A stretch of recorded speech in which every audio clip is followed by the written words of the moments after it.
Coming back to 'పుష్పలో' మీ characterization ఇదంతా మీకిచ్చిన రెస్పాన్సిబిలిటీ పక్కన పెట్టేస్తే, ఆ కోఆర్డినేషను 'పుష్పకి', 'శ్రీవల్లికి' ఎంతుందో తెలీదు గానీ, మీకు 'పుష్పకి' ఉన్న కోఆర్డినేషన్, మీ మధ్య ఉన్న అండర్‌స్టాండింగ్ గాని, ఆ 2 క్యారెక్టర్స్‌కున్న అండర్‌స్టాండింగ్ నాకు తెలిసి ఆ గుడి మెట్ల మీద మిమ్మల్ని డ్రాగ్ చేయడం ఇదంతా రియల్‌గా ప్లాన్ చేస్తే అలా అవ్వదేమో. అవునండి.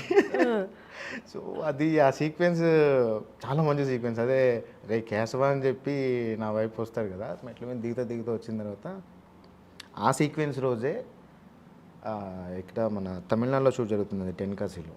టెన్కాసీలో షూట్ జరుగుతుంది. అప్పటికి షూట్ స్టార్ట్ అయ్యి 1.5 మంత్ 2 మంత్స్ ఏమో అవుతుంది.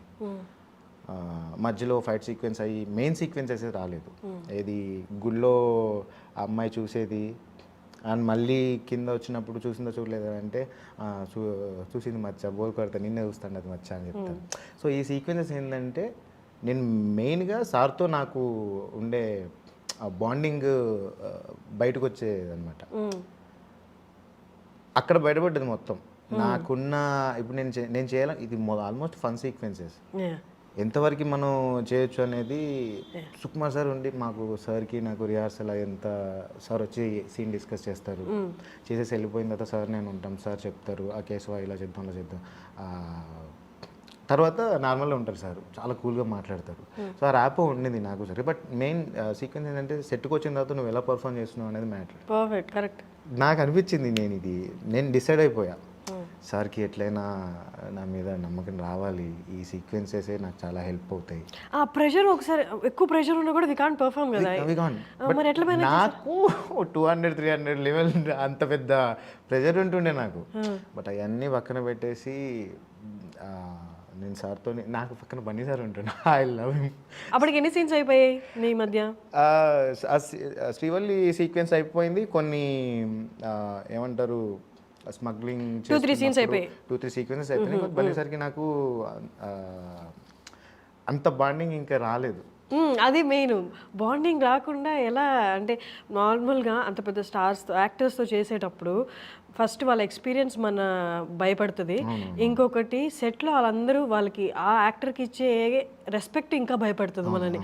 వామ్మో సెకండ్ టేక్ తీసుకున్నామా అయిపోయి వీళ్ళందరూ ఏదో విలన్ని చూసినట్టు చూస్తారు మనల్ని. సో అంటే అక్కడ ఆ ర్యాప్ ఎలా సెట్ అయింది, ఆ చనువు ఎలా తీసుకోగలిగారు? అండి అది మారేడుమిల్లిలోనే సెట్ అయిపోయింది. సినిమాలో ఫస్ట్ సీక్వెన్స్ ఉంటుంది కదా, సార్ బన్నీ సార్ దగ్గరికి వెళ్ళి నేను ఇంకా ఫైనల్గా మాట్లాడాలి అని చెప్పి సారు గొడ్డలికి అడుగుతూ ఉంటారు. నేను వెళ్ళి మోహన్ అడుకొని మచ్చా నీ తోడు ఉంటాం మచ్చా అని చెప్తాను కదా. నాకడే ఉందా ముక్కుబిడి తప్ప ఇలా అంటారు. ఆ సీక్వెన్స్ మీరు అన్నట్టు సెకండ్ టేక్ 2 టేక్ అన్నట్టు అని అంటారు కదా. సో అది లిటరల్లీ 10 టేక్స్ అయింది.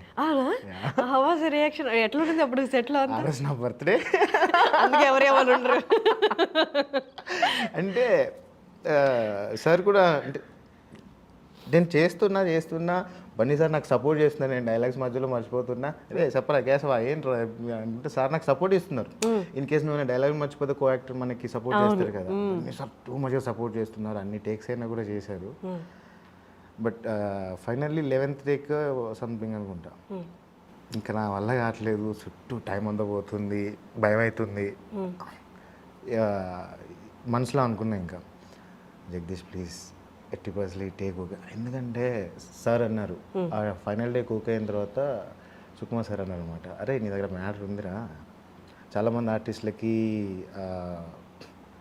2-3 టేక్స్ అయినా 4-5 టేక్స్ అయినా కూడా మనసులో ఒకటైతుంది, మొత్తం తగ్గిపోతుంది, చేయగలమా లేదా అనేది మొత్తం పోతుంది. ఆల్మోస్ట్ ఎంతో కొంత ఉన్నా కూడా సరిగ్గా పర్ఫామ్ కూడా చేయలేరు. మరి నువ్వు 11th టేక్ వచ్చిన దాకా కూడా నువ్వు ట్రై చేసి బాగా చేసావు, ఓకేరా అన్నారు. సో అక్కడ ఇంకా సెట్ అయిపోయింది. ఇంకా ఆ రోజు డిసైడ్ అయిపోయినా నెక్స్ట్ ఇంకా ఇలాంటిది రిపీట్ అవ్వకూడదు అనుకుని. సో అక్కడ అప్పటి నుంచి బన్నీ సార్ ఎప్పుడు కూడా స్టార్టింగ్ నుంచే శ్రీవల్లి సాంగ్ అప్పుడే నేను ఇచ్చే ఎక్స్ప్రెషన్స్ అవన్నీ చూసి బన్నీ సార్ దగ్గరికి వచ్చి రే బాగా చేసినావు కేశవ, బాగా చేసినావు, బాగుంది అనుకుంటూ అంటుండే. ఏది మధ్యలో ఓమ్ని వ్యాన్ మేము కడుగుతా ఉన్నప్పుడు వాటర్లో బన్నీ సార్ ఉంటారు, ఇట్లా చూసిందా అంటే చూడలే అంటాను నేను, అన్నాక బకెట్తో కొట్టేస్తారు కదా. సో ఇలాంటి మొంటేజెస్ అన్ని మాకు సార్కి నాకు అది కొంచెం సెట్ అయింది. మెయిన్ సీక్వెన్స్ వెళ్ళిన తర్వాత అది వేరే ఉంటుంది కదా, కట్స్ ఉంటాయి, మళ్ళీ చేయాలి అది డైలాగ్ బై డైలాగ్ టైమింగ్స్ చూసుకోవాలి, అండ్ నేను చూసుకోవాలి, సార్ని చూసుకోవాలి, చుట్టూ ఏం జరుగుతుంది, ఎక్కడ కెమెరా ఎక్కడ ఉంది, దాని ప్రకారంగా యాక్ట్ చేయాలి కదా. సో వన్స్ ఒకసారి కమర్షియల్ స్పేస్కి వచ్చిన తర్వాత ఇవన్నీ ఆ సీన్ నుంచి అలవాటు అయిపోయింది. ఇంకా వద్దు జగదీష్ ఇంత చేయకు, ప్రాబ్లం అయితే, ఎందుకంటే టైం చాలా ఇంపార్టెంట్ కదండి. ఒక పెద్ద సినిమాకి మనం వర్క్ చేస్తున్నప్పుడు ఎంత రెస్పాన్సిబిలిటీ ఉంటాం అనేది మెయిన్ మ్యాటర్. అంటే ఎన్ని టేక్స్ చేసినా ఫైనల్లీ వస్తుంది. ఏ ఆర్టిస్ట్కైనా పాపం ఇబ్బందులు పడతారు, కొంచెం భయం ఉంటుంది, వస్తుంది. సో ఆ నమ్మకంతోనే ముందుకెళ్ళిపోయా. బన్నీ సార్ ఎవ్రీవేర్ నాకు సపోర్ట్ చేస్తారు. ఈవెన్ దో నేను నాకు క్రేజీ సిచ్యువేషన్ చెప్తా. ఇప్పుడు ఎగ్జాంపుల్ సార్కి నాకు సీక్వెన్సెస్ జరిగాయి, ఒక సీన్ అయిపోయింది, మెయిన్ నాకు క్లోజ్అప్ ఉంటుంది, నేను డైలాగ్స్ చెప్పాలి, అసిస్టెంట్ యాక్టర్ కూడా చెప్పొచ్చు ఆ డైలాగ్స్. బేసిక్గా బన్నీ సార్ నా కోసం అక్కడ ఉండి ఆ డైలాగ్స్ చెప్పి కేశవ్ గారు బాగా చేయాలి, నేను చెప్తానని చెప్పి సార్ నా కోసం ఉంటారు అక్కడ ఉండి నా సార్ డైలాగ్ చెప్తే దానికి ప్రాపర్ రియాక్షన్ వస్తుంది కదా. అంత సపోర్ట్ చేశారండి బన్నీ సార్ నాకు, రియల్లీ హ్యాపీ. లాస్ట్ డే వరకు కూడా అంత సపోర్ట్ చేశారు నాకు. సక్సెస్ అనేది అంటే నార్మల్గా కొన్నిసార్లు దాన్ని ఆస్వాదించడానికి టైం పడుతుంది. మనం ఇప్పుడు ఇక్కడ ఈ చైర్లో కూర్చున్నా, లేకపోతే ఆ స్టేజ్ మీద ఉన్న సక్సెస్ మీట్ అప్పుడు కానీ, లేకపోతే వన్స్ రిలీజ్ అయిపోయిన అప్రిషియేషన్స్ మధ్య ఉన్నా, నేనేనా ఇక్కడ ఉంది, ఏం జరుగుతుంది అసలు నా లైఫ్లో ప్రతిసారి అనుకున్నానండి.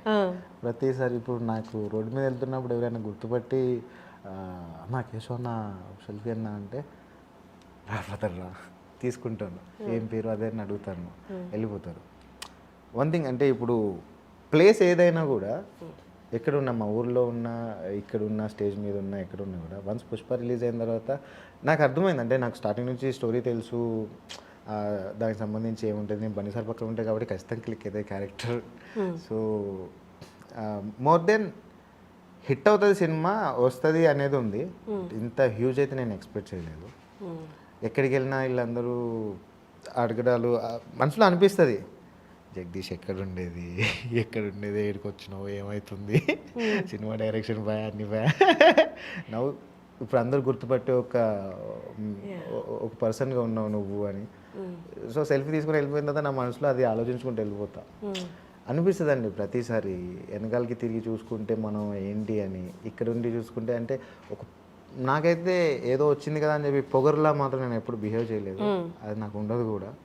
సో ఏదైతే మనం వెళ్తున్నామో సరిపోతుంది అనిపిస్తుంది. సో అటే మనకు వచ్చింది వస్తుంది, పోయేది పోతుంది, అంతే.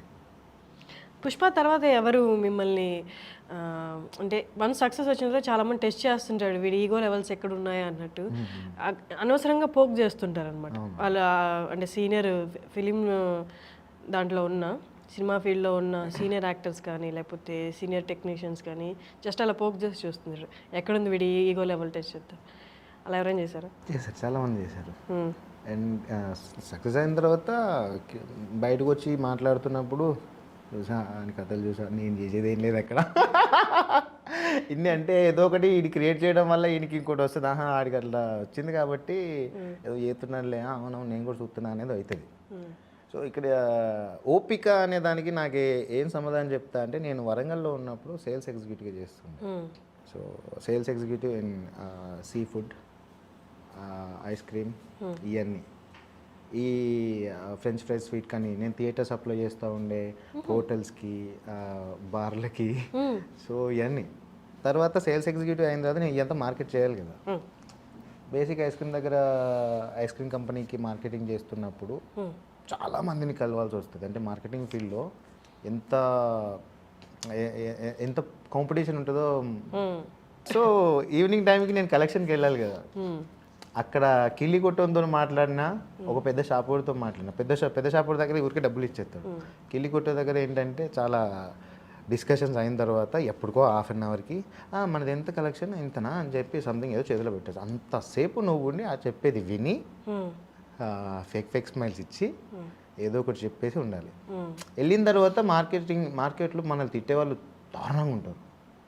ఎవడో ఏదో అంటున్నాడు, ఎవడో ఏదో మాట్లాడుతున్నాడు అనేది పట్టించుకుంటే మాత్రం ముందుకైతే పోలేము. మన ఎదురుగా వచ్చి నీ మొహం మీద ఒక మాట అన్నప్పుడు నువ్వు రియాక్ట్ అయ్యే ఛాన్స్ ఉంటుంది. సో మన వెనకాల మనకు దగ్గరలో మన దూరంలో ఏదో అంటే పట్టించుకోము. నేను వీడు ఇంత దారుణంగా తిట్టారా నిన్న అంటే తిట్టనీరా ఇప్పుడు ఏం చేద్దాం మరి నేను అనుకునేది ఒకటి వెళ్ళింది, ఆడికి ఏదో అనిపించింది ఆడు తిట్టుతున్నాడు.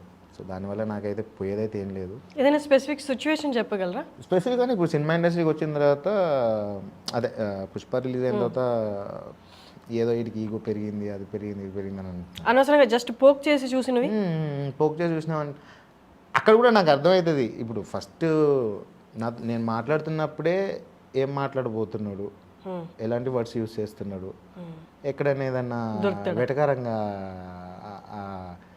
అడగాలనుకుంటున్నాడా చెప్పాలనుకున్నా నాకు ముందే అర్థమైపోతుంది. సో ఆయన పోక్ చేసినా నాకు పెద్ద ఏమనిపోయేది, అరే అదా అంటే నవ్వుతాను. సో అదే దాన్ని ఇప్పుడు తీసుకొని పలానా ఇట్లన్నాడు అట్లన్నాడు అని ఇప్పుడు అంత రియాక్షన్ అయితే నేను ఇవ్వలేను. ఒకవేళ అని నేను ముందుకెళ్ళిపోయి నేను బాధపడను, ఆ బొక్కలే అక్కడ అయిపోతుంది ఇంకా అక్కడ వదిలేయడమే, వదిలేసే అంటే మనం ఆలోచించేవి బాగా హట్టింగ్ ఉన్న సిచ్యువేషన్స్ మనం బాగా ఆలోచిస్తాం. కొంతమంది ఇప్పుడు నేను యాక్టర్గా నేను ముందుకు వచ్చిన తర్వాత చాలామందికి ఏంటంటే వీడికి అసలు ఛాన్సెస్ వస్తాయా రావా, అసలు వీడికి ఎవడిత్తలే, వీనికి అవసరమా అన్నట్టు చూసేవాళ్ళు ఉంటారు. ఫ్రెండ్స్ అయినా కూడా పక్క పక్కన మాట్లాడే వాళ్ళు కొంతమంది ఉంటారు. అవి తెలిసినా నేను పెద్ద పట్టించుకోను, ఎందుకంటే మనకు ఒక వే ఉంది, ఆ వేలో వెళ్ళిపోతూ ఉంటాం, ఎన్నో ముళ్ళు అయ్యి ఎన్నో వస్తూ ఉంటాయి, గుచ్చుకుంటే తీసుకుని వెళ్ళిపోవడమే.